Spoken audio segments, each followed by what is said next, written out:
Cuan, cuan, we be getting money. Cuan. Semangat bro, dari Fajar Daily, dan kali ini kita akan bahas ini guys, yaitu perbandingan antara porto kripto dan porto saham. Nah, untuk porto kripto ini kita dapat di grup ya, di yang nggak tahu punya siapa gitu ya, yang nge-share di grup. Nah, ini adalah porto kripto yang sebelah kanan saya nih guys. Dia udah minus 26 juta, 42% sekian. Nah, kalau kita lihat di sini, ini udah hampir separuh uang dia hilang. Ya, nggak hilang sih, baru floating loss ya. Terus yang di sebelah kiri ya, ini adalah portofolio saham, dan jujur aja ini punya saya sendiri. Nah, di sini udah minus guys ya. Udah minus berapa persen kalau seperti ini ya. Udah minus, nggak tahu, di sini nggak ada detailnya sih. Tapi kalau menurut saya sih ini udah minus sekitaran 5% lah dari modal. Dan kalau kita lihat di sini teman-teman ya, untuk saham dan kripto ini sama-sama guys. Ini saya udah cek guys, ini sepertinya guys ya, kripto dan saham ini saya beli sebelum libur. Ya, saya beli sebelum libur lah, kalau nggak dari tanggal 1 sampai tanggal 5. Kan untuk saham kan libur dari tanggal 6 sampai tanggal 16 ya. Liburnya kan lama saham itu. Nah, ini kan habis libur, pas waktu liburan perang tuh. Pas waktu liburan market nggak jalan, dolarnya menguat atau rupiahnya melemah jadi 16.000 sekian, 16.300. Dan di habis lebaran kemarin perang tuh antara Iran dan Israel, atau Iran nyerang Israel. Nah, waktu open market pertama ini sahamnya langsung drop. Ya, langsung drop, dan minusnya udah segini, teman-teman. Ini udah minus berapa nih? 3, 4, ya sekitaran 5 jutaan lah minusnya. Jadi kalau kita jumlahin ya mungkin sekitaran 47 tambah 27 ini 60, 70 ya, 70, 80, 90 ya, sekitar 90 jutaan lah. Berarti ini minusnya ya mungkin sekitaran 6 atau 7% dari keseluruhan modal. Yang minus paling dalam yaitu di saham BTPS guys, yang Bank BTPN Syariah ini udah 11% dengan minus 3,5 juta. Nah, kita lihat porto kripto punya orang nih guys. Ya gitu guys, kripto ini udah minus banyak banget kalau ini. Ini saya nggak tahu ini apa, Doge. Kalau Doge saya tahu ya, ini agak terkenal. Tapi yang lain ini nggak tahu saya. Ya, nggak tahu saya. Di sini Manta ini saya nggak tahu. Kalau Doge saya sering lihat memang. Ya sering lihat gitu ya Doge. Ini minusnya udah segini gede guys. Ini udah ngeri banget, minus separuh. Nah, makanya saya bilang saham itu lebih istilahnya itu bisa dibilang lebih resikonya lebih rendah daripada kripto. Ya gitu ya, saham itu resikonya lebih rendah daripada kripto. Mungkin di saham juga ada saham-saham gorengan. Tapi kita bisa lihat, teman-teman ya. Kita bisa tahu nih, saham gorengan di saham itu jelas banget. Sama bursa efek itu dikasih kode, dikasih tanda. Namanya tanda ya, dikasih notif lah sama bursa efek. Jadi ini saham-saham yang ada masalah gitu ya, terus saham-saham yang lagi ada kasus itu dikasih tanda kok sama bursa efek. Jadi kalau misalnya itu kita nggak mau beli saham gorengan karena ilmu kita nggak tahu gitu ya, karena kita nggak tahu, ya gampang aja, tinggal ngelihat aja ini ada notif apa. Jadi jangan dibeli kalau yang ada notif negatif dari bursa efek. Jadi kita dibantu nih dari bursa efek. Nah, kebetulan saham-saham yang saya beli ini yang menurut saya sih bagus. Nah, kita lihat ya, kenapa kita itu nyimpen saham itu jauh lebih tenang daripada nyimpen kripto. Yang pertama, contohnya BTPS ya, Bank BTPN Syariah. Di sini pun ada banknya. Gak hanya di sini, kalau kita lagi pergi-pergi, teman-teman lihat tuh Bank BTPN Syariah. Itu di mana-mana ada loh banknya.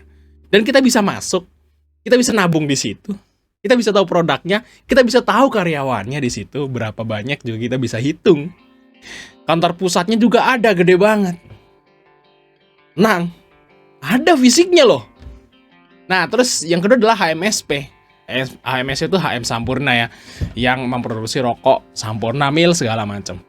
Produknya ada tuh di Indomart, Alfamart, Alfamidi, bahkan di supermarket, warung-warung kelontong ada, guys. Ada. Pabriknya juga ada. Tahu, ya kan? Karyawannya banyak. yang di HMSP. Ya, jadi tenang. Yang kedua Rals itu Ramayana, guys. Pernah belanja di Ramayana? Udah banyak kan? Udah banyak. Wismilak juga produk rokok juga. Ya, Wismilak. Produknya juga banyak, di warung-warung juga ada. Nah, kalau teman-teman nyimpen saham itu jadi santai, jadi tenang. Oh, ada fisiknya loh. Terus mereka juga bagi dividen, ya kan? Ini bagi dividennya gede-gede loh. WIM, RALS, HMSP, dan BTPS itu bagi dividennya itu di atas 5% yieldnya. Bahkan untuk HMSP ini udah diprediksi sekitaran 8%, Wismilak sekitaran 10%, RALS juga sekitaran 8-10%, untuk BTPS 5%. Ini walaupun di hold aja, ini akan dapat dividen tiap tahun nih saham. Nah, berbeda dengan kripto. Kalau teman-teman nyimpan kripto, misalnya Manta. Nah, fisiknya ada nggak? Nggak ada.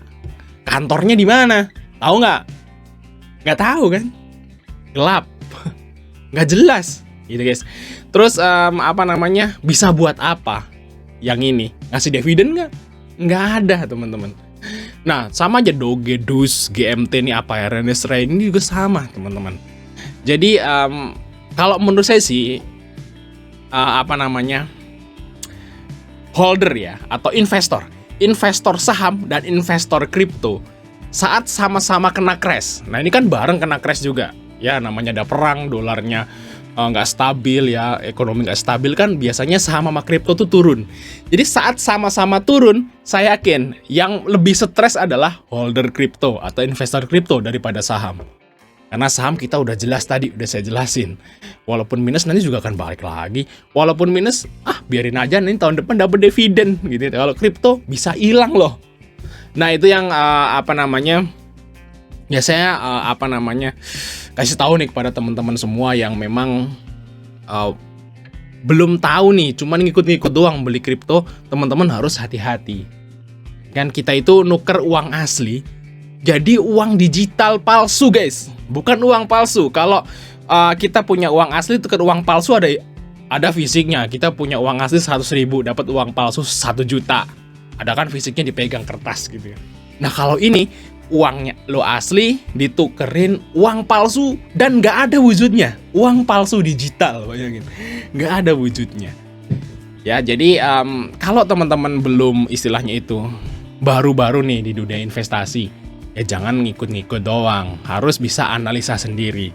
Makanya kalau saya suka jelasin ke teman-teman semua yang mau beli saham, lihatin dong fisiknya ada nggak, gitu kan? BTPS ada nggak sih, bank BTPN Syariah? Ada bang, di sana ada. Nah, kan jadi tahu gitu. Oh, beli GMT, fisiknya apa? Di mana kantornya? Proyeknya apa? Nggak jelas. Ya kan kalau kita mau ngajak-ngajak kan harus pakai logika dan nalar gitu ya. Yo, kalau teman-teman mau investasi di BTPS atau investasi di HMSP, produknya ini lagi bagus, penjualannya naik, kan ada. Tapi kalau orang yang ngajak beli kripto, beli aja ngikut aja. Yang mau dijelasin apa? Nggak ada.